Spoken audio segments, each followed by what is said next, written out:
오늘 우리가 읽는 말씀은 잠언서 10장의 내용입니다. 이 10장에서부터 길게 22장까지 쭉 이어지는 내용이 두 번째 잠언 모음집입니다. 그래서 이 긴 내용들이 소개가 되는데 10장 1절에 보면 솔로몬의 잠언이라 이렇게 시작을 하면서 쭉 설명을 해나가는데 우리가 이 10장의 내용에서는 두 가지의 서로 다른 길, 또 두 가지의 서로 다른 삶, 두 가지의 서로 다른 결말이 어떻게 주어지는가 하는 것을 계속적으로 대조해주고 있다는 것을 확인하게 됩니다. 지난번에도 그런 말씀을 함께 나눈 것 같습니다. 특별히 이런 잠언을 포함해서 시편이라든지 또 이런 지혜 문학에 해당되는 이런 성경의 내용들은 소위 대꾸법을 많이 사용한다고 했는데 어떤 경우에는 서로 대조되는, 서로 반대되는 내용을 서로 대꾸하는 형식을 많이 취하기도 하고 또 어떤 경우에는 더러 같은 의미를 나타내는데 똑같은 말을 똑같이 반복하는 게 아니라 같은 의미를 가진 말을 앞에서 말하고 또 같은 의미의 말을 뒤에서 또 말해서 그 말을 더 강조하는 경우도 있다는 겁니다. 그런데 오늘 우리가 읽은 이 10장의 내용을 보면 우리가 함께 느낀 것처럼 서로 반대되는 대꾸법을 계속 사용하고 있는데 그 사람의 행실이나 그 사람의 성품 또 그 사람의 삶 그리고 그 사람의 그 삶의 열매 이런 것들이 서로 대조적으로 쭉 소개가 되는 겁니다. 그러할 때 가장 근거가 되는 중요한 이야기는 뭐냐면 그의 소속이 어디냐, 그의 신분이 뭐냐, 그가 어느 소속을 가지고 있는 사람이냐 하는 것을 강조해주고 있다 하는 겁니다. 우리가 말을 한다든지 또 행실을 한다든지 또 살아가는 삶의 모습을 보면 저 사람은 어떤 사람이구나, 저 사람은 어떤 생각을 가진 사람이구나, 저 사람은 어떤 것을 가치 있게 여기는 사람이구나 하는 것을 잘 보여주게 됩니다. 저와 여러분은 하나님의 큰 은혜와 사랑을 받아서 성도라고 하는 아주 존귀한 신분을 가진 사람이다 라는 것을 성경은 우리에게 강조합니다. 우리는 옛사람이 아니라 새사람이라고 이야기하고 우리는 이 땅에 속한 자가 아니라 하늘에 속한 자가 되었다고 이야기합니다. 우리의 신분을 근본적으로 바꾸어 주셔서 우리를 새롭게 하신 그 은혜를 입은 자이기에 우리에게서 마땅히 나타나게 될 우리의 언행심사, 우리가 말하는 것이나 행하는 것이나 살아가는 것이나 하는 이런 모든 면들이 믿지 않는 사람들과 다른 삶을 살아가야 된다라는 것을 우리에게 교훈해 주고 그러한 삶을 살아갈 때 결국 우리가 그 삶의 끝자락에서 또 우리가 살아가면서 받는 그 열매나 그 결과가 무엇인가 하는 것들도 우리 이 말씀을 통해서 확인하게 된다고 하는 겁니다. 그래서 여러분 우리가 이 말씀을 읽을 때 나는 성도다, 나는 변화받은 사람이다, 나는 영생을 가진 사람이다, 나는 하나님의 나라에 속한 자다 라고 하는 이 신분을 기억하면서 나도 이러한 삶을 하나님 앞에서 살아가도록 은혜를 주십시오, 이렇게 살기를 다짐합니다, 결심합니다, 도와주십시오, 이런 마음으로 이 말씀을 우리가 읽어가고 또 우리의 평상시 살아가는 삶의 모습을 이러한 말씀들을 통해서 다시 한번 비춰보고 내가 이런 면들을 내가 너무 부족하게 살고 있구나, 또 모자랐구나, 내가 이런 면에서 잘못된 길로 가고 있구나 하는 것들이 발견될 때마다 내가 가는 그 걸음에서 우리의 걸음을 돌이켜서 지혜롭고 올바른 길을 걸어가기를 힘써가는 자세를 갖는 것이 좋은 모습입니다. 오늘 우리가 읽어간 이 말씀의 내용을 크게 두 부분으로 분류해 본다면 1절부터 10절까지 내용에서는 역시 두 사람이 대조가 됩니다. 하나는 지혜로운 아들, 다른 말로 지혜로운 사람, 그리고 또 한 사람은 어리석은 사람, 미련한 사람, 이렇게 대조적으로 쭉 설명이 되고 있다는 겁니다. 그리고 11절부터 32절도 역시 비슷한 내용들로 계속 전개가 되는데 조금 전 말씀드렸던 것처럼 서로 다른 소속을 가지고 있는 사람, 그들은 서로 다른 삶을 살아가게 되고 또 그 삶의 결과가 역시 서로 다른 결과가 나타나게 된다라는 것을 대조적으로 설명해 주고 있다 하는 겁니다. 먼저 앞부분의 내용을 몇 가지 좀 짚어보면 이렇게 말하죠. 1절 한번 가서 보면은 이렇게 말합니다. 지혜로운 아들은 아비를 기쁘게 하지만 미련한 아들은 어미의 근심이 된다. 이렇게 이야기합니다. 지혜로운 아들과 미련한 아들이 기쁘게 하는 것과 근심이 되는 면으로 이렇게 서로 반대가 된다. 이렇게 설명을 해주고 있죠. 4절 가서 보면은 또 이렇게 표현합니다. 손이 부지런한 자와 손을 게으르게 놀리는 자. 서로 다른 모습을 또 이렇게 표현을 해주고 있습니다. 5절에 가면 여름에 거두는 자에 대해서는 좋은 말이 주어지지만 그러나 또 반대로 추수 때에 자는 자를 이렇게 또 설명을 해주고 있어요. 8절 가서 보면은 의인의 마음이 지혜로운 사람 이렇게 표현되고 있고요. 의인을 마음이 지혜로운 자로 표현하고 반면에 악인의 경우는 입이 미련한 자다 이렇게 또 대조적으로 설명을 해줍니다. 바른 길로 행하는 자 그리고 굽은 길로 행하는 자 이렇게 해서 서로 다른 삶을 살아가는 그런 모습을 이렇게 대조적으로 설명을 해줍니다. 지혜로운 아들에게는 줄이지 않게 하는 복이 따라오고 결과가 따라온다고 이야기합니다. 그리고 마침내는 부하게 된다. 머리에는 복이 임하게 되고 그 사람의 이름은 칭송을 받게 될 것이고 그는 하나님의 말씀 계명을 잘 받아들이는 사람이고 그의 걸음은 평안하게 된다. 이렇게 이야기를 해줍니다. 3절에서부터 쭉 이어지는 말씀 9절까지 쭉 보면은 그렇게 설명해요. 반면에 미련한 사람에게는 불의의 재물이 아무런 도움이 되지 못한 무익한 것이 되고 만다. 악인의 소욕은 결국 물리치게 된다. 물리침을 당하게 된다. 이렇게 이야기해 줍니다. 그들은 가난하게 될 것이고 부끄러움을 끼치게 될 것이고 입에는 독을 머금게 될 것이고 이들의 이름은 썩게 될 것이다. 그들의 모습은 결국 멸망에 이르게 되고 만다. 역시 이렇게 해서 그런 서로 다른 삶의 모습들을 이렇게 대조적으로 설명을 해주고 있다고 하는 겁니다. 계속 이러한 부분들이 하나하나 계속 이야기가 되는데요. 특별히 우리가 이번 10장에서 많이 강조하고 있다고 하는 사실이 뭐냐면 강조되고 있다는 사실이 말하는 일에 있어서 서로 다른 그런 말하는 태도에 관해 여러 가지로 이야기를 해주고 있고요. 재물에 관련해서도 이야기를 해줍니다. 그리고 훈계나 징계에 관련해서도 서로 대조적으로 이야기해주고 그들이 살아가면서 무엇을 기쁨으로 낙으로 여기는가 하는 것에 있어서도 전혀 다른 그런 것을 기쁨으로 여기고 낙으로 여긴다. 이렇게 이야기합니다. 갖는 기대와 소망에 대해서도 서로 다른 결과가 나타나게 될 것이다. 이렇게 이야기해요. 그래서 이런 이야기들을 쭉 하면서 결론적인 부분에서 어떻게 이야기를 해주냐면 25절 한번 보면은 이렇게 말하죠. 회오리 바람이 지나가면 악인은 없어지겠지만 의인은 영원한 기초 같다. 악인과 의인의 결론 이렇게 이야기한 겁니다. 회오리 바람이 지나가게 되면 악인은 결국 사라지게 될 것이다.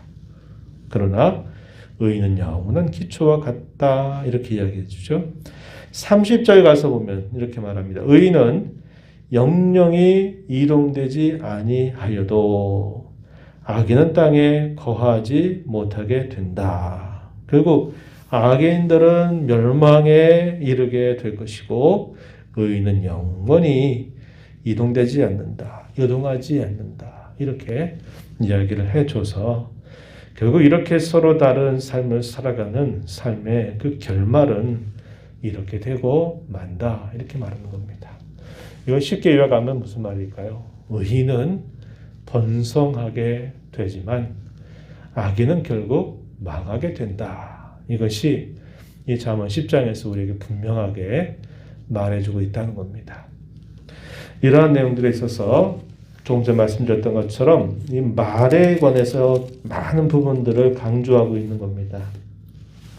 우리가 잘 아는 것처럼 혀는 우리의 몸에 참 작은 지체이지만 우리의 삶 전체를 불사르는 수레바퀴와 같다. 우리 야고보서에 있는 말씀을 기억하죠. 아주 작은 지체지만 우리가 이 혀에 있어서 얼마나 통제하기 어려운가 하는 것을 우리가 너무나 잘 알고 있습니다. 그리고 말에 있어서 실수가 없는 사람은 온전한 사람이다 라고까지 말할 만큼 우리가 하루에 수없이 많은 말들을 하면서 살아가기 때문에 이러한 부분에 있어서 대단히 강조하고 있다는 것을 우리가 확인하게 됩니다. 11절 말씀 한번 가서 보면은 이렇게 말하죠. 의인의 입은 생명의 샘이지만 악인의 입은 독을 머금는다. 이렇게 말하고 있습니다.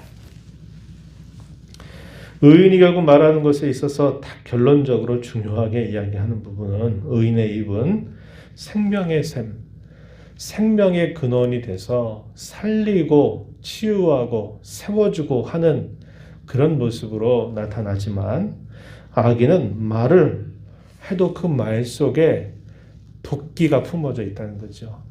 독기가 나온다는 겁니다. 독이 머금어져 있다고 하는 거예요. 사람을 해치고 무너뜨리고 망하게 하고 하는 그런 모습으로 나타난다. 이렇게 대조를 해줍니다. 13절 가서 보면은 명철한 자의 입술에는 지혜가 있게 되지만 반대로 지혜 없는 자의 등을 위해서는 채찍이 있다. 이렇게 이야기를 해줍니다.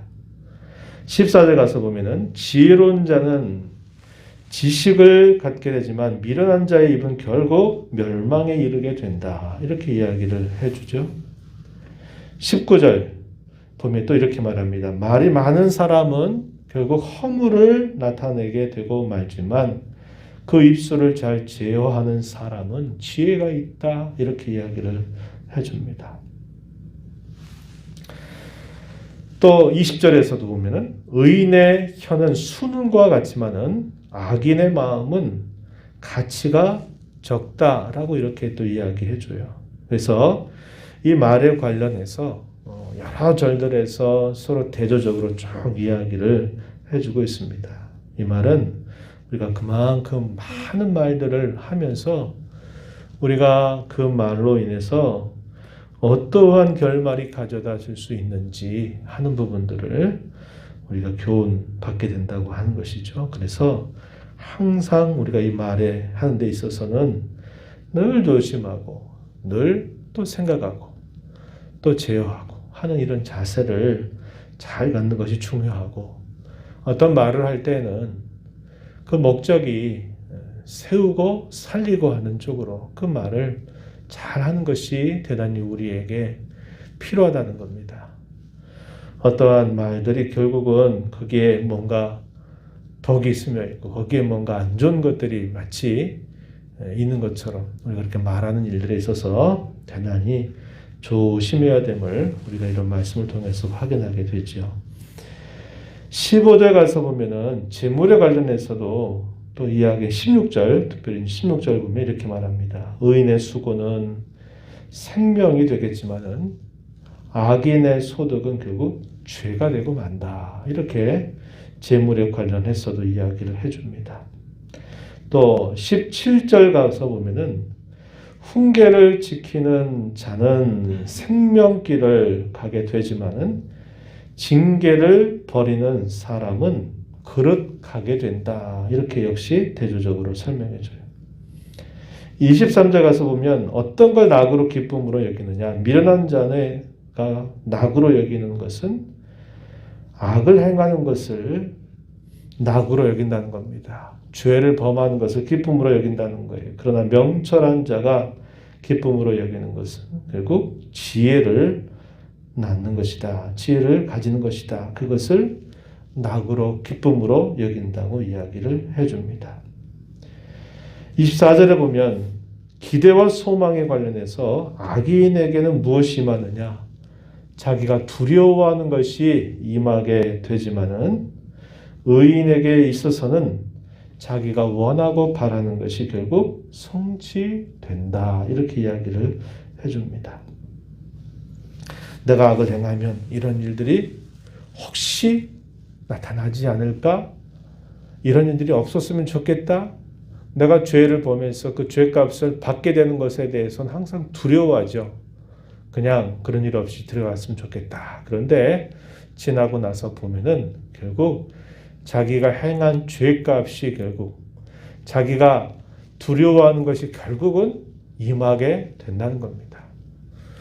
반면에 이러한 의인에게 있어서는 어떻게 말합니까? 자기가 원하고 바라는 것이 결국은 성취되는 결말이 주어지게 된다. 이렇게 이야기를 해줍니다. 그래서 말하는 것에 있어서 또 재물과 관련해서 또 자기의 기대와 소망과 관련해서 또 자기의 삶의 기쁨과 보람에 관련해서 서로 대조되는 다른 모습들이 계속적으로 이렇게 나열이 되고 있다는 것을 확인하게 됩니다. 그래서 여러분들 이 말씀을 읽어갈 때 딱딱 어떤 말씀들이 내게 딱 일깨워주는 말씀들이 있을 거예요. 그런 표현들이 있기 때문에 여러분들이 특히 잠언서를 읽거나 할 때는 펜이나 이런 거 항상 가지고서 어떤 말씀이 내게 탁 찌르는 듯한 그런 말씀으로 다가올 수 있죠. 잠언이라고 하는 말의 뜻이 그러다 그랬어요. 찌르는 말, 일깨워주는 말. 그러니까 여러분들 그렇게 그런 말씀들을 잘 점검하면서 그런 부분들을 잘 돌아보고 또 새롭게 하는 자세를 늘 갖는 것이 매우 중요하다. 이렇게 여기면 좋겠습니다. 이 말씀을 통해서 우리는 초대에 말씀드렸던 것처럼 성도라는 것을 꼭 기억해야 합니다. 나는 새 사람이 되었다고 하는 것을 기억해야 되고 나는 이 세상에 속한 자가 아니라 하나님의 나라에 속한 자다라고 하는 이 변화된 신분을 늘 기억하시기 바랍니다. 나를 하나님이 이렇게 변화시켜 주셨으니까 나는 변화된 성도답게 내가 말하고 행하고 살아가야 된다. 이것을 늘 기억해야 되겠고 저와 여러분에게 주어진 그 결말에 대해서 항상 믿음을 가지고 기대하면서 사람을 중심으로가 아니라 하나님을 중심으로 해서 우리의 삶을 살아가는 자세를 잘 배워가야 하겠습니다. 하나님 아버지 감사합니다. 복되고 거룩한 주일을 또 저에게 허락하여 주셔서 이 새벽을 깨워서 아버지 앞에 나와 찬양을 드리고 말씀을 듣게 하시고 기도하며 거룩한 주일을 시작하게 해주셔서 참으로 감사합니다. 참 추운 한 주간을 보냈고 또 코로나의 감염 소식으로 인해서 많이 움츠려들었던 지난 한 주간이었지만 하나님께서 저희들에게 은혜를 베푸시고 긍휼히 여겨주셔서 여러 가지 면에서 조금씩 회복되도록 인도해 주셨음을 감사합니다. 오늘 1부와 2부로 나누어 드리는 이 예배를 하나님께서 기뻐 받으시는 귀한 시간 되게 하시고 하나님의 충만한 은혜가 함께하는 시간이 되도록 이끌어 주시기를 원합니다. 저희들의 신분을 변화시키셔서 하늘 백성 되게 하시고 하나님 나라 시민권자 되게 하시고 성도가 되게 하시고 새 사람이 되게 하신 이 은혜를 늘 감사하면서 이러한 신분에 걸맞는 자로 말하고 또 행하고 살아가는 저희들이 되도록 하나님께서 끊임없이 저희들을 지도하시고 힘두시고 인도해 주시기를 간절히 바라옵나이다. 은혜의 보좌 앞에 나와서 아버지 은혜를 구하는 모든 심령들의 간구의 귀를 기울여 주시기를 원하며 예수님 이름으로 기도하옵나이다. 아멘.